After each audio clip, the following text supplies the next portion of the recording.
I'm going to try to give you just a little bit of an overview of the journey because I was very privileged to work with some of the very early founders in zero alcohol in the world. And so I'm just going to try to give you a little bit of an overview of what I think is going on in zero alc, no and low. First up, yes, today the market's at about 10 billion, but if you read some of the great stats that are out there, this is a market that is in substantial growth. The drinks industry is changing faster than ever. Great shows like this, when you arrive, you realize that there's just so many amazing drinks out there, created by lots of great founders.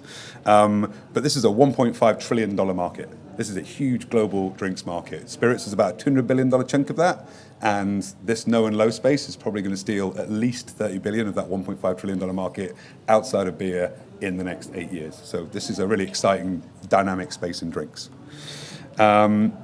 So I'm going to kind of roll through just a little bit of a category definition about what is kind of no and low and how kind of people are defining it. I'm going to talk a little bit about what I believe is driving consumers into this category, and I'm going to give you some horrendous overviews of who those people are. I'm going to talk about kind of how bars and retail have changed to make space for this new category, because it's happening, but it has been slow. I'm going to talk a little bit about the non-alc landscape today, and then I'm going to talk just a little bit about what I think is the future as this kind of category and space evolves. So just some definitions, because there's lots of different ones. I think the first one that people talk about is this, it's alc-free, so it's absolutely sub 0.05 alcohol. Heineken Zero is a good example of that. There is a trace amount of alcohol, but it's very, very much trace. To give you context, bread's got about 0.1% alcohol. Then there's this kind of what they call non-alc. This is generally below 0.5% ABV. Seeded being a good example, almost no alcohol, still that tiny, tiny amount in there though.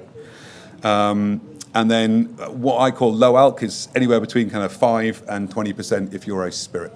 So there's lots of different pieces that play in there. Aperol is a good example at about 11%. So why are people not drinking alcohol? Everyone will have their own reasons, but this is just 5 of the bigger ones that we kind of encounter, and I've encountered in my journey. First off, very simply, I'm having a night off. That doesn't mean I don't want to socialize and don't want to go out. It just means that I'm not drinking tonight. So that could be one reason. Driving, I'm not sure it's as relevant here sometimes. Certain states, maybe this isn't irrelevant. But if you're driving, you don't want to drink alcohol. Still doesn't mean you don't want to go out and be with your friends and socialize. One of the reasons that a lot of people come into this category at the beginning is because they're pregnant and they're choosing not to drink at that point. So, but it doesn't mean they're not wanting to socialize and have a great drink. This one, as I'm 43, this feels not me, but if you've got a big meeting the next day, maybe you still want to go out, maybe you're still on a date, but you're not drinking. And then I guess the one that's obviously cultivating lots of people and bringing people into this category are things like Dry January, Dry July, Stoptober, and all the other kind of iterations around the world of people deciding to stop for a bit and then realizing, actually, you know what, maybe my relationship with alcohol isn't that healthy. And so those are just some of the reasons. I'm sure. Anyone else got any big reasons why they're not drinking? All of the above. Thank you. Okay, good. So that's kind of why some consumers are choosing it. But in this next slide, I just wanted to kind of explore some of the bigger kind of consumer trends that are driving this category. So first and foremost is health and wellness. It doesn't matter what category or what kind of consumers. Most people in the world today are eating and drinking less, but better. People are watching what goes into their bodies, and so this is a kind of huge driver. Another great thing is we're not our parents. So whereas our parents might have said, I've never tried that, so I won't, our generations are very keen to say, well, I've never tried that, so I'd love to. So that's great. And food knowledge as well. I think people are much more attuned to what is going into their body in terms of food. So why wouldn't they want to know what's going into their body in terms of liquids? And the last piece is that actually, there are big changes going on. When you tried to make zero alcohol drinks just a decade ago, it was incredibly difficult. Whether it was manufacturing or regulatory or production, you couldn't find the production partners to make some of the flavors that are available today, and it's changing. So next, I just wanted to talk a little bit about the different types of consumers. There are lots of different people. It's much more of an attitude than it is a demographics, but I just wanted to pull up 3 very big examples of the kind of people that I've encountered in my journey, broad brushstrokes. So first up, I'm going to talk about a young lady called Emily. These are all fictitious characters. Emily does not exist. Emily is 25. She is post-uni. She works in the creative industries. She is, I can't read this far. Foodie, living in city centre, living probably here in New York, and her lifestyle is well documented on social media, as so many of our lives are these days. She is consumer number one. Next up is Randy. Randy is post-university, works in finance, keen cyclist, works out 3 times a week. Emily is New York Dry. Morning. You're late. Emily's New York Dry. I know. Sorry. Randy is doing what some people call zebra striping, so he is still drinking alcohol, but he's having 1 alc drink and 1 non-alc drink, and 1 alc drink and 1 non-alc drink. I'm sure many of you are familiar with that phrase. And then last but no means least are Richard and Marlene. They are a couple in their 60s. These are Gen X boomers. They are semi-retired, recently grandparents, and those are the 3 kind of consumer types I'd like to talk about. So that's who they are, but why are they interested in no and low? So I think for someone like Emily, it's health and wellness is massively important. They want to be on trend. This is a really exciting space, and these are really exciting drinks, so who wouldn't want to know about them? And I guess drunk is not a good look on TikTok for some people. So those could be some of the reasons she is. Randy, very differently. Randy's counts calories every day. Health and wellness is really important to him, obviously, but what he puts in his body has to have a functional benefit. So being healthy but socializing is why Randy is here in this group. Last but by no means least, Richard and Marlene, they're stepping away from alcohol because health is the new number one thing in their life. They want to live better, they want to have more energy so they can look after those rambunctious grandchildren. So these are just massive generalizations, but these are the people that I've seen, and I'm sure I'd love to hear some of your perspectives on this, but these are the people that I see really driving these categories forward. It's much more attitudinal, it's not just about age, but just some big examples. I'm sure you're all here because you've seen lots of different things in the press. These are some of my favorite headlines that I've seen out there. There's the press has been really excited about this and really supportive of it, which is kind of amazing, really, because there's a lot of people who doubt zero and no and low, but the press has been amazing. And my favorite one, I think, is in the middle. This is from a German newspaper. And the vegan movement's growing in Europe. I know it's growing here, but I do believe that there is, it is not just we are here right at the beginning. If alcohol is at 5 o'clock in the afternoon in its journey, zero alcohol is at like 5 past midnight. It's not even dawn. You're right at the beginning. So.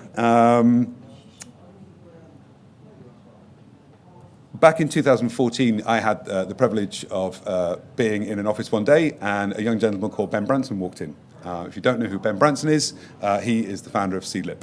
There were some things around this space before, but really Ben was the first person to realize what this huge opportunity was, that 2 in 10 people in bars today aren't drinking. And if you tell the bartender at that time in the world that you're not drinking, you became almost a second-class citizen. You're drinking, they're not. Ignore you, speak to you. And he was constantly being served, sugary mocktails or cokes or water, and wanted a sophisticated drink that he could enjoy alongside his friends who were drinking alcohol, but he wasn't drinking alcohol. And it was a really brave, bold vision, and I thank my lucky stars that Ben walked into our office that day, because he started a revolution. At the beginning, it was quite difficult. It was the on-trade that really kind of harnessed it first. They were the people that really accepted it. Off-trade retailers really didn't get it at the beginning. This was a bar on the left called Lioness, run by an amazing gentleman called Ryan Chetty. And he opened a no and low bar. That was one of kind of his first kind of residencies in one of his new bars called Lioness. And then, far more established places like the Connaught, which has been the world's number one bar on many occasions, launched a non-alc menu, and it was kind of really quite radical at that time. We didn't know if that was how it was going to go. Then kind of specialist online retailers really started to kind of come into this space. This is quite a weird one to say, but the UK was really leading the way. There's not many times that the UK leads anything these days, but in this space, we did pretty good. So specialist retailers like the Dry Drinker, a website purely dedicated just to non-alc drinks, which when I first saw it shown up at a trade show, you thought this is amazing, but it took a while for that business to really kind of catch its stride. And businesses like Drizzly did kind of realize there was an opportunity here and people were looking. In terms of retail, it was the UK and Australia that really woke up first. On the left is Dan Murphy's in Australia. They have an entire zero alcohol aisle. It's an amazing place. Dan Murphy's is a great booze shop, full stop, but their zero alc aisle is phenomenal. And even kind of big box retailers in the UK, Tesco's and Asda are our two biggest retailers. Nationally, they're maybe 3,500 stores combined. They started signposting this area and actually clearly giving space. And when big retailers give space, they don't give it because they're giving it a go. They give it because they know there is a consumer looking for it. And I think what a lot of these early retailers realized was that previously these products had just been hidden amongst all the other products. They hadn't been signposted. And they recognized that consumers are actively looking for this. So help them find it. Then the US started to kick in and independent non-alc only stores started to come about. We have one in the room today. Thank you. Some of my favorites, Spiritless in New York, Soft Spirits in LA, and of course Mine of Moonshine, which we'll hear from later on today. Thank you. And this is really, really exciting for me. If you've never been into one of these stores, you must go and don't be creepy, but just sit and watch how people come and interact with it. It's such a pleasure to watch people bounce in there, and I'm sure you get lots of them asking, "Is it all zero alc?" And then they look around and they say, "Are you sure there's no alcohol in this?" But then they're absolutely wildly excited about the fact that suddenly there is not just a couple of options, there's a whole shop of options in a world they didn't know existed. So it must be a privilege. Big US retail is starting to wake up. They're not the bigger ones, but if you can go into an Air One in LA, you will see an amazing selection. Halftime has great non-alc beer selections, which is very much more of a kind of big beer shop. But everybody is waking up that there is an opportunity here.